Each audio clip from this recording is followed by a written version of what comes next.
خاموشی روح کی غذا ہے۔ انسان جب خاموش ہوتا ہے تو اس کے روح میں ایک عجیب قسم کی طاقت آ جاتی ہے۔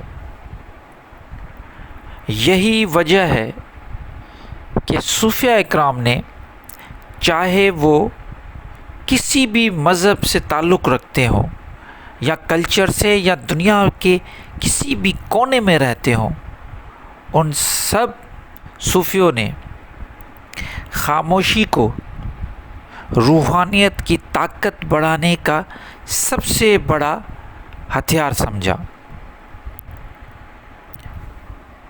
آج ہم بات کریں گے کہ کس طرح خاموشی روح کی غذا ہے، اور ہمارے بزرگان دین، ہمارے صوفیاء اکرام ہمیں خاموشی کی طاقت کے بارے میں کیا تعلیمات دیتے ہیں۔ دیکھیے جناب، یہ تو فطری بات ہے کہ جب کوئی چیز خاموش ہو جائے، کیونکہ جب کوئی چیز خاموش ہو جاتی ہے تو اس کی انڈرسٹینڈنگ نہیں رہتی۔ جیسے یہ کہا جاتا ہے کہ انسان جب تک بولتا نہیں تب تک کوئی اس کو پہچان ہی نہیں سکتا کہ اس کی کیا پرسنالٹی ہے۔ یہی وجہ ہے کہ کائنات، جب آپ اوپر سورج، چاند، ستاروں کو دیکھتے ہیں تو ایک خاموشی کا ایک منظر ہوتا ہے۔ ہر کوئی اپنا اپنا کام کر رہا ہوتا ہے لیکن بول نہیں رہا ہوتا۔ آپ کو وہ آوازیں سنائی نہیں دیتی۔ تو خاموشی ایک فطری عمل ہے۔ جتنا سائلنس ہوگا انسان میں، یا جتنی خاموشی ہوگی، انسان اتنا روحانی مضبوط بنے گا۔ بات کریں گے صوفیاء اکرام کی۔ بایزید بستانی رحمۃ اللہ نے ایک بہت بڑی صوفی گزرے ہیں۔ ان کے شاگرد نے پوچھا، مرشد آپ کیوں اتنے خاموش رہتے ہیں، دوسروں کی طرح تبلیغ نہیں کرتے؟ آپ نے مسکرا کر فرمایا، جب میں خاموش ہوتا ہوں تو میں ہوتا ہوں، اور جب میں بولتا ہوں تو میں ہوتا ہوں، اور جب میں خاموش ہوتا ہوں تو وہ ہوتا ہے۔ مطلب جب انسان بول رہا ہوتا ہے تو وہ اپنی جو دماغ ہے اس کی سوچ کی ریفلیکشن دے رہا ہوتا ہے۔ بچپن سے لے کے جیسی اس کی پرورش ہوتی ہے، وہ بول کر اپنی ساری شخصیت بتا رہا ہوتا ہے، لیکن وہ جب خاموش ہوتا ہے تو وہ ایک ایسی صورت اور مورت بنا ہوتا ہے جسے خدا نے بنایا ہر چیز، کیونکہ یہ جو ہماری پوری باڈی ہے، ہماری پرسنالٹی ہے، جب تک ہم بولتے نہیں تو بالکل نیچرل ہوتی ہے۔ پھر رومی نے فرمایا، مولانا رومی، خاموشی خدا کی زبان ہے، باقی سب بیکار ترجمے۔ کتنی گہری بات ہے۔ جیسے میں نے پہلے آپ کو بتایا کہ آپ جب نیچر کو دیکھیں گے تو نیچر بڑی خاموشی سے اپنا کام کر رہی ہوتی ہے، اور اگر اس سے آواز بھی ہے تو بہت کم۔ لیکن یہی ایک انسان ہے جو بے چین ہے اور بے وجہ بولتا رہتا ہے۔ ایک اور جگہ مولانا رومی نے فرمایا کہ پرہیز کر خاموشی کا، روزہ رکھ، اور پھر اپنی روحانی طاقت کو دیکھ۔ بی بی رابعہ بصری رحمۃ اللہ علیہ سے وہ ایک مرتبہ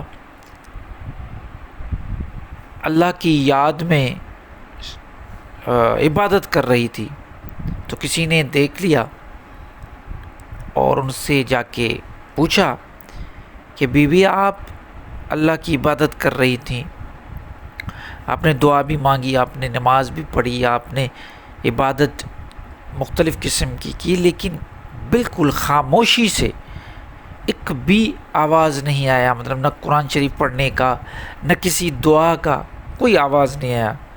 تو انہوں نے جواب دیا، وہ سب کچھ جانتا ہے، میری زبان تو خاموش ہے لیکن میرا دل بول رہا ہوتا ہے، وہ کانٹیکٹ میں ہے اس کے ساتھ۔ شیخ عبد القادر جیلانی رحمۃ اللہ علیہ نے 40 دن کا مون ورت رکھا، مطلب روزہ رکھا۔ جیسے قرآن میں اللہ تعالیٰ نے بی بی مریم کو چپ کے روزے کے بارے میں تاکید کی، تو شیخ عبد القادر جیلانی رحمۃ اللہ علیہ نے بھی 40 دن کا روزہ رکھا، اور کہتے ہیں کہ جب انہوں نے 40 دن کے روزے کے بعد وہ جب باہر آئے تو ان کا جو چہرہ تھا وہ روشنی، اس کا بہت پر نور چہرہ تھا، اس کے چہرے پہ بہت زیادہ نور آ گیا تھا۔ زیادہ بولنا ذکر کا مزہ خراب کر دیتا ہے اور خاموشی روح کو طاقت دیتی ہے۔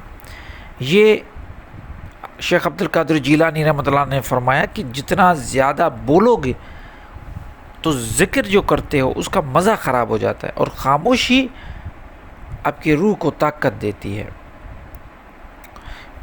پھر آگے چلتے ہیں بابا بلے شاہ رحمۃ اللہ علیہ، ان کا ایک کلام ہے، جدو منہ بند تے دل بول پایا، جدو منہ بند تے دل بول پایا، ہر ایک حرف اللہ بن گیا۔ سبحان اللہ۔ وہ کہتے ہیں کہ جب منہ بند ہو جاتا ہے تو دل بولنا شروع کرتا ہے، اور ہر ایک حرف، لفظ، ورڈ خدا بن جاتا ہے، اللہ بن جاتا ہے۔ آگے انہوں نے فرمایا کہ جب انسان خاموش ہو جاتا ہے تو اس کا پورا جسم، اس کا روح رقص کرنے لگتا ہے، اور رقص کرنا بھی ایک زبان ہے، یہ ایک لینگویج ہے جس کا تعلق اپنے رب سے جڑ جاتا ہے، پھر وہ رقص کر دیتا ہے۔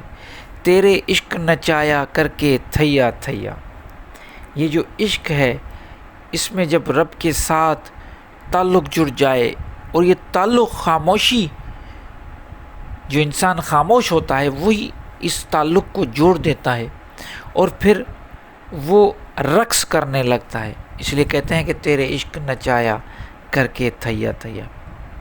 ہمارے بہت سارے بزرگان دین، ہمارے صوفیاء اکرام نے ہمیں تعلیم دی، لیکن یہ جو 4-5 میں نے ہستیاں، شخصیت میں نے آپ کے ساتھ شیئر کی ہیں، ایسے یہ معلوم ہوتا ہے کہ ان کو خاموشی کی طاقت کی بخوبی علم تھا۔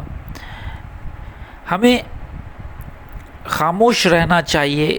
آپ دن میں جب بھی، ویسے تو ہم بولتے رہتے ہیں، سننا نہیں چاہتے، صرف بولنا چاہتے ہیں، لیکن جب بھی آپ بیٹھیں کسی محفل میں یا کہیں باہر جائیں تو ہر پل یہ احساس کریں، یہ پریکٹس کریں کہ جب ضرورت ہو تب بولوں، جب میرے لفظوں کی، جب میری بات کرنے کی کوئی وجہ ہو خاص تب میں بات کروں، ورنہ خاموش رہوں۔